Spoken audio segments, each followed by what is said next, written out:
Bangladesh cricket দল এবং এই বাংলাদেশ ক্রিকেট দলের ম্যানেজমেন্টের দায়িত্বে যারা আছে এদের মতো ওয়ার্ল্ডের আর কোথাও নাই। এদের মতো নির্লজ্জ বেহায়া আর কোথাও নাই। নির্লজ্জতার সেকেন্ড পজিশনে আছি আমরা সাধারণ ক্রিকেট ভক্তরা। প্রথমেই আসি আমাদের বিশ্ব সেরা অলরাউন্ডার বাল হাসান প্রসঙ্গে।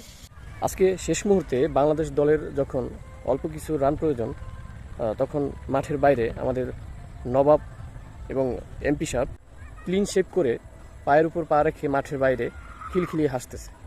মানে একটা মানুষ কতটা নির্লজ্জ হলে এমনটা করতে পারে।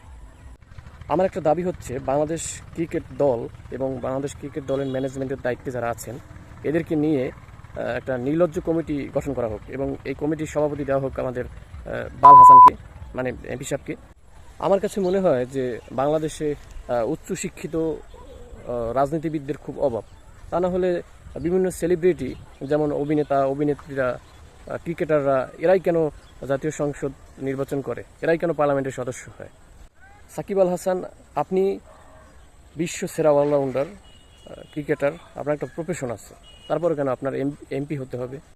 বাংলাদেশ ক্রিকেট দলের আমার সবচেয়ে প্রিয় খেলোয়াড় ছিল মাহমুদুল্লাহ রিয়াদ, কিন্তু ভাই আপনি আজকে কি করলেন? একটা নিউজে শুনলাম তাওহিদ হৃদয় যখন আউট হয়েছে তখন নাকি ড্রেসিং রুম থেকে নির্দেশ আসছে শুধু ম্যাচ জেতানোর জন্য, অথচ তখনও 5 ওভারে 50 থেকে 60 রানের মতো দরকার ছিল, যেটা টি-20-তে অসম্ভব কিছু না। বুঝলাম যে 12 ওভার 1 বলে আমরা ম্যাচ জিততে পারবো না, আমরা সেমিফাইনাল খেলতে পারবো না, তো আমরা তো চেষ্টা করতে পারতাম নাকি? শুধু শুধু একটা ম্যাচ জিতে আমাদের কি ফায়দা হতো? মানে ড্রেসিং রুম থেকে এরকম নির্দেশ আসার কারণ কি?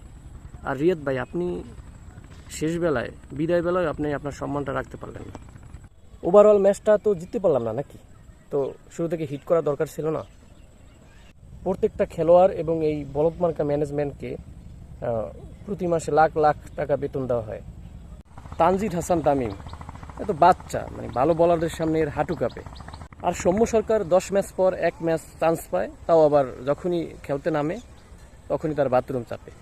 আর তানজিম সাকিব পুরো টুর্নামেন্ট ভালো বল করে, মানে একটা গুরুত্বপূর্ণ ম্যাচে আপনার এসে মাখাইলেন।